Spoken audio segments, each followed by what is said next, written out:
ದೇಶಕ್ಕೆ ಸಂವಿಧಾನದ ಅವಶ್ಯಕತೆ ಇದೆ. ಪ್ರತಿಯೊಂದು ದೇಶವು ಸಂವಿಧಾನ ಹೊಂದಿರುವಂತೆ ನಮ್ಮ ದೇಶವು ಕೂಡ ಅತಿ ದೊಡ್ಡ ಲಿಖಿತ ಸಂವಿಧಾನವನ್ನು ಹೊಂದಿದೆ. ನಮ್ಮ ದೇಶದ ಸಂವಿಧಾನದ ಪೀಠಿಕೆ ಇಂತಿದೆ. ಈಗ ನಾ ಏನು ಹೇಳ್ತೀನಿ ಎಲ್ಲರೂ ಅದನ್ನು ಹೇಳ್ಬೇಕು ನೀವು, ಓಕೆನಾ? ಭಾರತದ ಪ್ರಜೆಗಳಾದ ನಾವು ಭಾರತವನ್ನು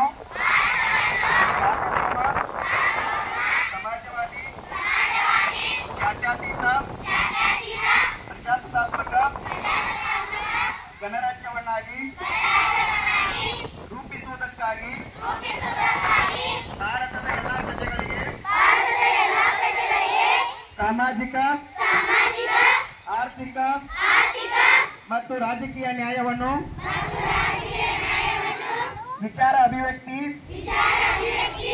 ನಂಬಿಕೆ, ಧರ್ಮ ಮತ್ತು ಉಪಾಸನೆಯ ಸ್ವಾತಂತ್ರ್ಯವನ್ನು, ಸ್ಥಾನಮಾನ ಮತ್ತು ಅವಕಾಶಗಳ ಸಮತೆಯನ್ನು, ಉಪಾಸನೆಯ ಸ್ವಾತಂತ್ರ್ಯವನ್ನು ದೊರೆಯುವಂತೆ ಮಾಡುವುದಕ್ಕಾಗಿ ವ್ಯಕ್ತಿ ಗೌರವ, ದೇಶದ ಏಕತೆ ಮತ್ತು ಸಮಗ್ರತೆಗಾಗಿ ಎಲ್ಲರಲ್ಲಿ ಭ್ರಾತೃತ್ವ ಭಾವನೆಯನ್ನು ಮೂಡಿಸುವುದಕ್ಕೆ ದೃಢ ಸಂಕಲ್ಪ ಮಾಡಿ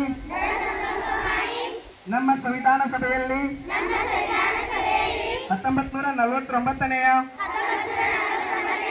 ಇಸವಿಯ ನವೆಂಬರ್ ತಿಂಗಳ 26ರಂದು ಈ ಸಂವಿಧಾನವನ್ನು ನಮಗೆ ನಾವೇ ಅರ್ಪಿಸಿಕೊಂಡು ಅಂಗೀಕರಿಸಿ ಶಾಸನವಾಗಿ ವಿಧಿಸಿಕೊಂಡಿದ್ದೇವೆ.